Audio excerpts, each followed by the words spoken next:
Hi guys, how's it going, and welcome back to a brand new video. So today we're going to be looking at how we can create this sort of dreamy hazy effect with a little bit of film grain in there on your images in Photoshop. If you are new around here, like the video, drop a little comment if you're feeling nice, and subscribe for more design content. But yeah, let's get into today's video. Okay, so once we've got Photoshop open and we've got our image imported into Photoshop, what we're going to want to do is select our image and create a duplicate layer. So now we've got two layers of our image.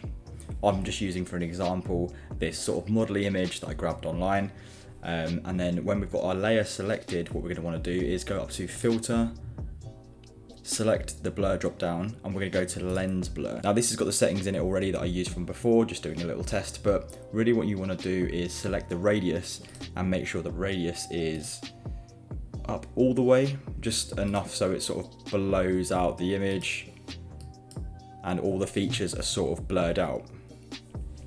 And then press OK. Now that we've got that top blurred out layer selected, we're going to want to go to the drop down and select screen. And as you can see, it's already starting to create that sort of hazy effect around the image and around the model, especially around these edges here. It's sort of blowing it out a bit. And if you zoom in, you can see this hazy effect forming around sort of her arms, her hands, and her head sort of thing.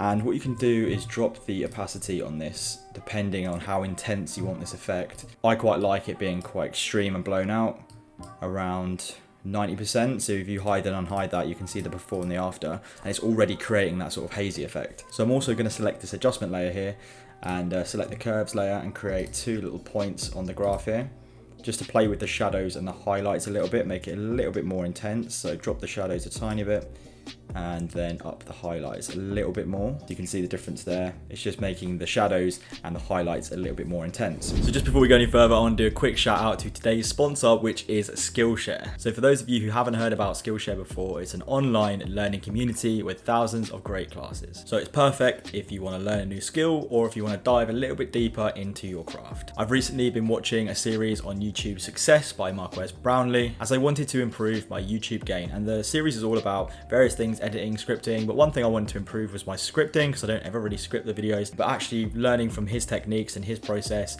it's allowed me to be more efficient when making my own videos. The platform is curated specifically for learning, and they're constantly adding new and exciting classes. So the first 1,000 of you who use the link down below will get 1 month's free trial of Skillshare. So be quick, go and get it before it runs out. So you might as well go and give it a go, give it a little trial. Now something else you can also do at this point is add in a gradient map, just to add a little bit of a wash color over the top. So you can go to the drop downs here and see the neutrals and maybe add in this sort of yellow effect, and again go and select it to screen and drop the opacity the whole way down. You really don't want this to be too overpowering, so I can hide it and unhide it here, just so you can see this yellowy effect in the bottom right here on all the sort of darker areas.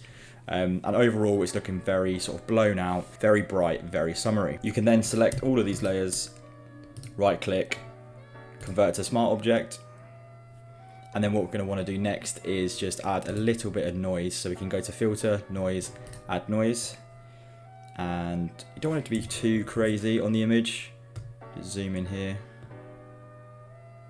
but just add a little bit of noise. That might be too much, maybe 8.